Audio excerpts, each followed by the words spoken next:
Bonjour, nous sommes le dimanche 10 avril.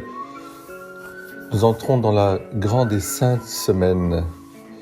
Entrons-y avec une détermination, je dirais, amoureuse, celle de suivre l'amour incarné, celui qui a donné sa vie pour que nous soyons nous-mêmes remplis de la vie, le Christ Jésus. Suivons-le toute cette semaine pour aller des rameaux jusqu'à Pâques, faire notre Pâques nous aussi. Le dimanche des rameaux, c'est le portail de la grande semaine sainte, comme on dit. C'est, je dirais aussi, d'une certaine manière, une acclamation, une foi acclamée de la divinité du Christ Jésus, le Messie, le vrai roi, c'est-à-dire celui qui instaure un royaume de paix, de justice et d'amour.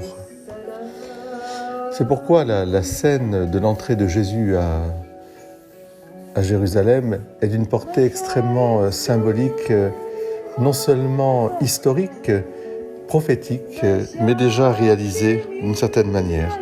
Je vais m'expliquer pour vous aujourd'hui, pour que vous puissiez vraiment fêter ce dimanche des rameaux dans l'allégresse et la joie, tout en comprenant la portée, je dirais, de la passion du Christ qui va suivre et de sa résurrection. Nous écoutons Yael Dekelbaum, Prière des mères, chantée par des juives, des chrétiennes et des musulmanes ensemble. Merveilleux de pouvoir chanter ainsi la paix du Christ à Jérusalem, cité de la paix. Prions pour la paix dans le monde. Lorsque Jésus entre dans Jérusalem sur un âne, il ne fait qu'au fond reprendre les gestes symboliques d'un Moïse, par exemple, qui va libérer le peuple d'Israël, lui aussi monté sur un âne. L'âne, certes, est un animal humble par rapport au cheval, mais il est déjà un animal aussi, je dirais, biblique par excellence. Tressaille d'une grande joie, fille de Sion, pousse des cris d'allégresse, fille de Jérusalem. Voici que ton roi vient à toi. Il est juste, lui, et protégé de Dieu. Il est humble, monté sur un âne et sur un poulain, petit d'une ânesse. La prophétie de Zacharie, au chapitre 9, verset 9, va se réaliser. Et une telle entrée ne pouvait passer inaperçue du peuple juif, parce qu'il connaissait bien aussi ces prophéties qui annonçaient, au fond, l'arrivée du Messie. Voilà, par exemple, le Midrash qui en témoigne.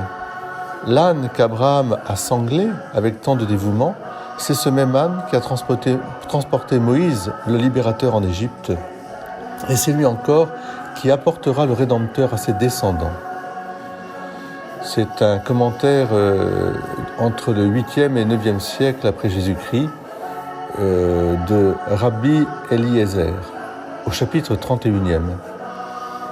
C'est tout à fait consonant avec ce que nous allons vivre justement. Et d'ailleurs, la foule acclame Jésus comme le Messie. Hosanna, Hosanna, au fils de David. Cette acclamation, béni soit celui qui vient au nom du Seigneur. Cette acclamation est une acclamation messianique. On ne peut pas traduire vraiment Hosanna, mais ce que l'on sait, c'est que c'est un mot qui signifie littéralement sauve, Hosanna.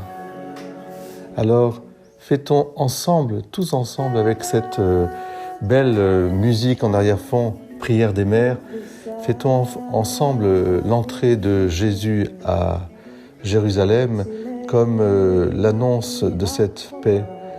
Et nous en sommes porteurs, nous tous, chacune et chacun d'entre nous, en ce temps si difficile. Continuons à prier pour la paix en Ukraine, la paix sur les autres terrains de guerre, mais aussi d'abord et la paix dans nos cœurs. Car la violence du monde, elle est liée à cette violence qui passe par le cœur de chacune et chacun d'entre nous. À vous tous, une très belle et sainte semaine. Portez vos rameaux en main, chantez Hosanna.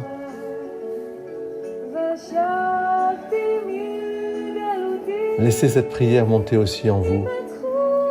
Yael Decalbaum, prière des mères. Hosanna au fils de David. Merci à toutes nos mamans de porter la paix en elles.